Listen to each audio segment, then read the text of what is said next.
Hello, hello. Welcome to episode 38 of the Golden Question podcast. In today's episode, we are going to be answering the question, what happened to Steven Crowder? And more importantly, why he has alienated the Muslim supporter base. It's been a while, but I am hopefully going to be getting back on the swing of things by pushing out these podcasts, hopefully once a week or twice a week. But I've just been really busy from work. I just graduated, and you want to get into the full momentum of working and doing a 9 to 5, and sort of just taking on the added responsibility of being a man. I mean, outside of school. But anyways, that's besides the point. I just wanted to throw in an excuse just so you guys have an idea of where I've been. So what happened to Steven Crowder? So I used to watch Steven Crowder, and I still do actually daily, in a sense, to this day. I find him really funny, one of the funniest guys out there, in my opinion. Every single episode, I'm always laughing, and it's a great show. I love the show that he's thrown together. I wish him the best. I wish him more viewers. Hopefully, he can expand the show, do more stuff outside of the studio, and hopefully he can do what the Daily Wire. I mean, the Daily Wire is a bit more serious in its tone, but if he could hire on more people, do more shows, I wish him the best. So this is purely constructive criticism in my part. So if it isn't already obvious, I do classify myself as a Muslim in the sense that I believe in the last prophet Muhammad, but I don't think that Islam is something that everybody needs to subscribe to, right? I believe in a sort of a more diverse set of ideas where you could have people who don't believe in the last prophet. You can have Christians, you can have Jews. So I think first thing is with Steven Crowder, he used to be, and I'll get into the whole religion, and because the past two episodes he did bring up Islam, and I think I should touch up on that really quickly. But I think before that, we'll just put that aside first. That was the first thing on my mind, but let's put that aside. He used to be before, and I think Trump is sort of what corrupted him in a sense, but before Trump, he used to be, we used to agree. I think a lot of people can say that, especially people that don't support him now, can say that he was saying a lot of good stuff. I mean, a lot of his arguments about free market capitalism, healthcare. I mean, his famous video of him going to Canada and trying out the healthcare system over there. His arguments on the minimum wage, his arguments against communism.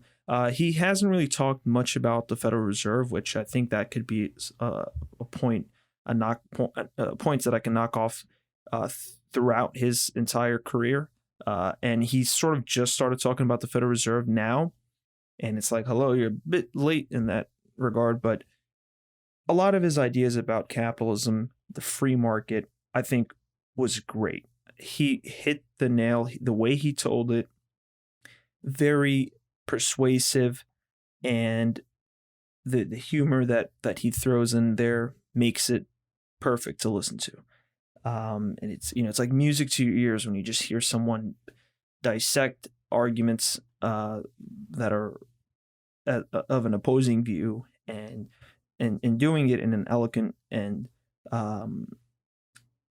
funny way. I think it's amazing what he does, and I don't know if he's writing this stuff or, I mean, he surely has writers, but there's some stuff I think that he throws in there. But he used to be a person of principle, and I say that because a lot of the stuff that he was talking about sort of revolved around what he would argue as libertarianism, although now he lumps libertarianism in with the Bitcoin crowd and sort of throws a bad connotation. And he doesn't really I don't think he calls himself sort of as loudly as before a libertarian. I think now he says he's a conservative, although the two don't really have distinct lines to separate them. I think the distinction between what's a libertarian and what's a conservative is a bit muffled, and it's very hard to throw out these names because everybody defines them differently, and it's very hard to say what you're not and what you are definitively. But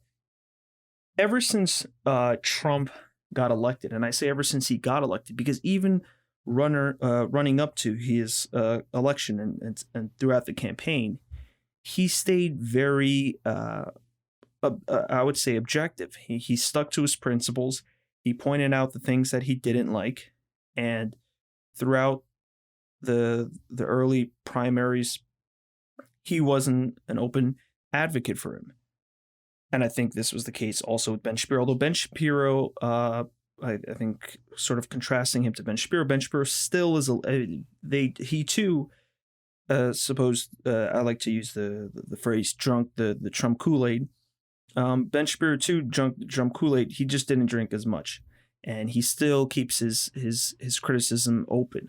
I think Steven Crowder is sort of afraid to keep his criticisms open of Trump because he fears he fears that he might lose some of his audience. And I think that's what he relies on. He relies on this sort of Trump momentum that certainly helped drive his channel up. I won't disagree with that. I agree that a lot of Trump supporters came in and boosted him up in terms of viewers and in terms of his subscription rate. His audience really grew because of that. But ever since Trump got elected, I think he put his and even when it came to just the runner-ups between Trump and Hillary, I think that's when he started to put his principles aside. And that's when he just strictly started to censor every single argument around Trump. And anything that went against Trump, like he would never side with the Democrats in the event that they had something positive against Trump. So, and this is especially prevalent with the economy, right? He used to say that the economy was a bubble, and Trump, and this is funny because Trump also sort of acted in a similar way. Although I think Trump not genuinely, I think he sort of knows sort of the underlinings of everything, and he's sort of just playing with the games. Obviously, he knows that the economy's screwed up, but he's not going to straight out admit it. But he is going to use it to his advantage to those who sort of so like, let's say he knows the economy's screwed up, but if it's under an opposing party, he'll say, yeah, you see it's screwed up, and he'll say the truth. But the moment it swings to someone he supports or under his own rule, in the cases of his term, he'll say everything's fine. So I think he knows the economy's screwed up deep down, but he's not going to just straight up admit it. He's going to use it to his advantage when he can, and when he cannot, he'll just hide it.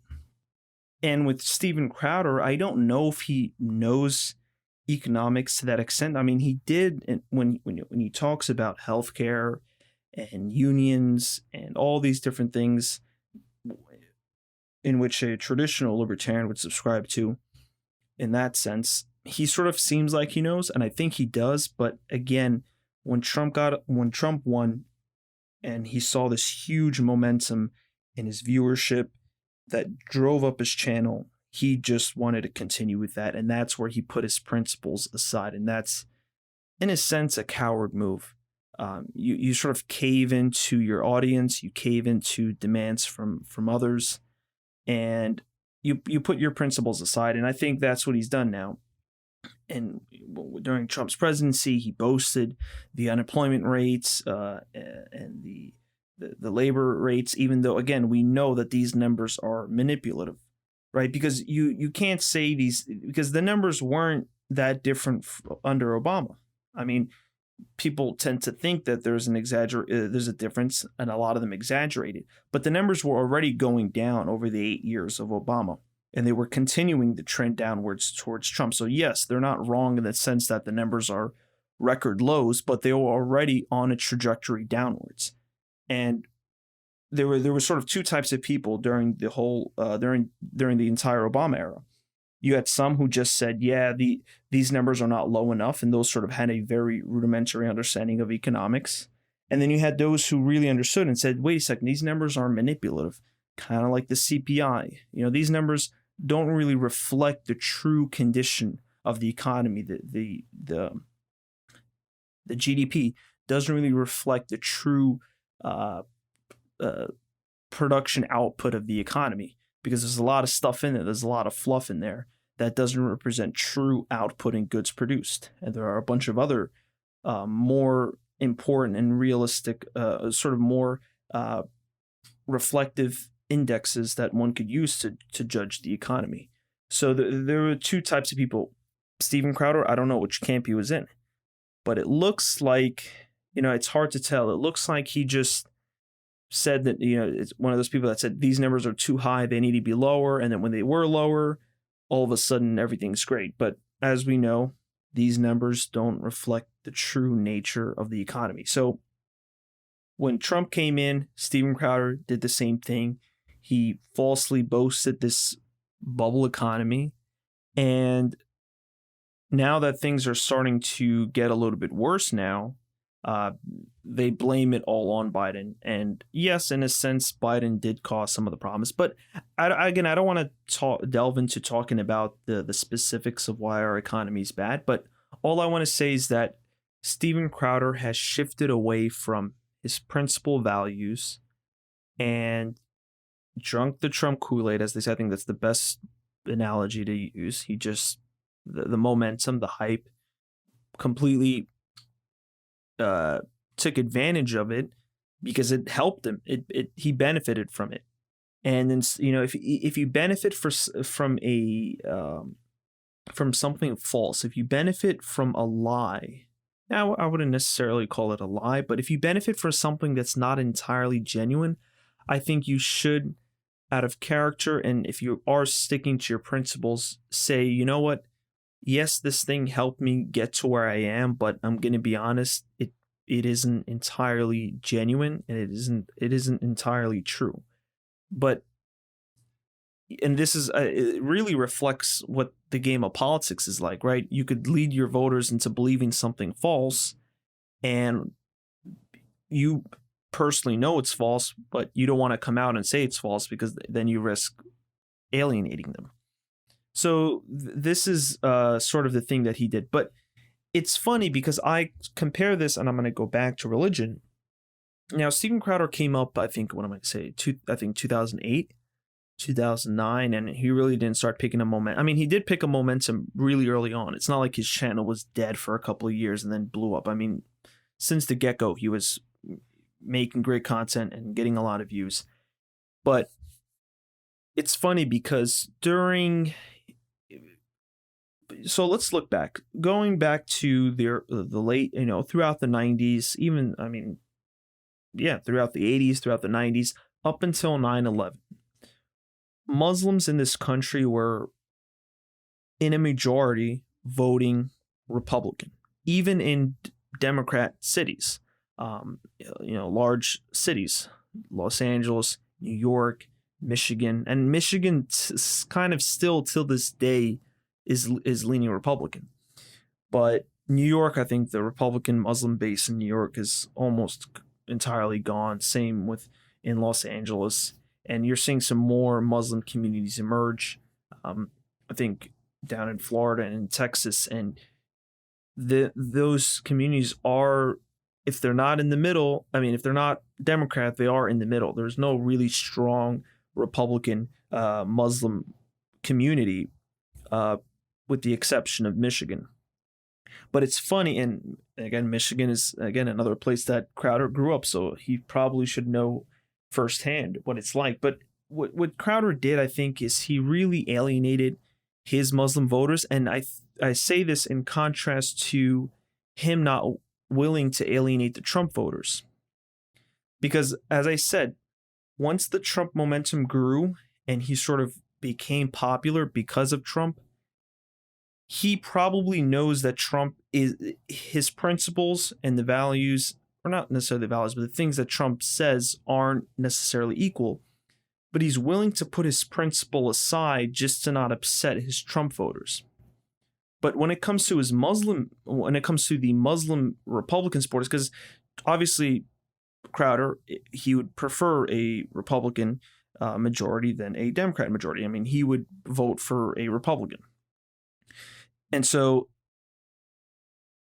despite him not willing to alienate and lose some of these Republican viewers, he's right away quick to jump to alienating his Muslim Republican supporters. Again, he doesn't really. I don't know how big his Muslim viewer base is, but if we're looking at Republicans as a whole, he making this type of content that is sort of downgrading Islam, making fun of it. Again, I agree with the comedy, but he says it in serious tones throughout the videos. This is why Muhammad, he molested a girl, and he's not as, he's this horrible person that Muslims subscribe to, and we're all extremists.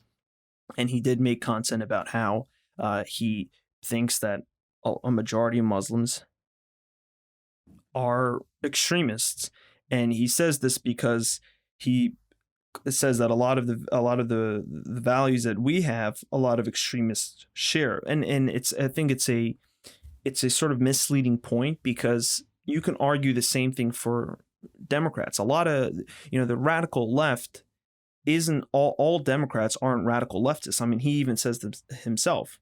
He says that there are leftists and Democrats who don't realize how radical their general movement has become. And yeah, in the voter box they'll vote, but if you sit down with them and tell them, all right, this is actually what they believe in, then they'll start to question and maybe push back a little bit on their values and what they believe in. Same thing could be said for Muslims. I mean, at face value, yes, a lot of them can subscribe to some of the same beliefs as these extremists, but when you actually sit down with someone who doesn't really know any better and start explaining, all right, the jihadists, they believe in this, are you willing to go that far? A lot of Muslims, I think, will say, yeah, that is a bit too far, that is a bit extreme. But that only occurs when you sit down. If you just take them, just take a blind vote on certain issues, they might be in support. But as I said, same thing with Democrats and the left, with the majority Democrat voters. If you sit down with them and go through in a checklist some of the radical ideas that their higher ups believe in, then they'll start to push back. So that's a moot point in my opinion. And because of this, I don't know why he's doing it. I mean, he makes no effort to reconcile with the Muslim community. I mean, he doesn't care at all. I mean, he's not said one good thing about Muslim. I mean, I guess so when he was talking about how the West. I mean, he's made several points like this. Well, where he'll say the West has gone way too. We've lost our religious values, and then he'll sort of compare to a Muslim community how, or the Muslim communities, the foreign Muslim communities, how they're more they're strong to their religion. They're more they hold on to it more. But then he'll say it in a negative tone. He won't say it in a positive tone at all. And this is again something that really baffles me, is that he's so quick to just completely kick out the Muslim community in any efforts of building a Muslim community that can actually aid you. And again, as I said, prior to 9/11, a majority of Muslim voters were Republicans. And it was a big thing. I mean, no Republican would come out and completely shoot themselves in the foot and alienate a large, or not a large portion, but just a portion of their voters. And given how one could argue, yes, leftists are taking things up, the leftist majority is growing, Democrats are in a majority, the Republicans could use any community of supporters they can. I mean, they're not in a position right now to really lose any supporters. Right now, they're willing to gain as many supporters as they can. And the fact that Steven Crowder comes out and just completely disregards the Muslim community and just throws them under the bus is baffling to me. And I really wish he could, he did invite Muslims on, but I think it was just one or two. And again, there's no reconciling with them, or at least coming to some sort of agreement. I mean, he is a Christian, but you just cannot if you're willing to grow this the Republican Party, if you're willing to grow this conservative movement, this religious movement, um, completely pushing aside a portion uh, of your supporters that used to support you, in my opinion, is not the right move. And I wish he can invite on some more Muslim speakers, talk about things from a political and economical sense, and sort of attempt to recapture a bit of that lost Muslim audience. But it's, again, I don't know the Muslim audience, but I can surely assure you that a lot of the times with my Muslim friends and family, I tell them I watch and support Steven Crowder, and they're like, wait a second, isn't that guy who made fun of Muhammad? That's the first thing that comes up into their head. Now, if it hadn't been for that, they would have supported him. I mean, a lot of this other stuff that he says, they would agree with. The abortion, limited government, healthcare, they would agree with all that. But the moment he does something like that, where he makes fun of the prophet, completely alienates, and he loses the voters. And now these Muslim conservatives that used to vote Republican, that supported his party, that supported his beliefs, all now they start to double question everything. Why am I supporting this party? Right? He thinks that him doing this is going to make those Muslim voters turn into, or make these Muslim audience double question their religion and switch to Christianity in a sense and keep their political beliefs in line. But that's not what's happening. A Muslim hears what Steven Crowder says and double questions his political views and keeps his religious view. And I think people hold on to their religious views more so than their political views. I think Steven Crowder is grossly mistaking the fact that these people are willing to exchange their religious views while holding on to their political views. No, the religious aspect of someone's life is much more stronger than the political aspect. So again, when Steven Crowder makes these remarks, a Muslim viewer who is a Republican isn't going to say, yeah, Islam doesn't really make sense. I might become a Christian and I'll continue to support you. No, they disregard him and they say, all right, if this is what the Republican movement represents, why am I supporting it? And unfortunately, again, this is the problem, is that unfortunately a lot of Muslims, because of him, are moving to the left, are starting to vote Democrat. This is the problem. And I think this is the disservice that he's doing to his own community. And again, this is where he puts his principle aside. And he's willing to put his principle aside for the sake of advancing the Republican movement when it comes to Trump supporters who might be mistaken in certain things about the economy and about the way, the Federal Reserve works and governments. But he doesn't do the same for the Muslims, right? The Muslims, he's willing to stick to his principles and kick them out. And not even, I mean, the Muslims, when I say his principles, I'm not including the religious aspect. So I take that back. It's not really a matter of him keeping his principle or not. It's just he's willing to sacrifice his principle to please a bunch of misled supporters, Trump supporters, while not sticking to his principle and inviting the Muslim community. Because if he were to stick to his principle of the free market capitalism, not bringing religion into this, I guess bringing religion in a larger context of just a general belief in God, a general belief in morals,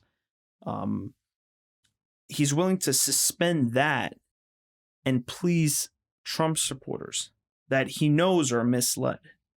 He knows that they don't understand the full picture of our current economic state, the bubble market economy.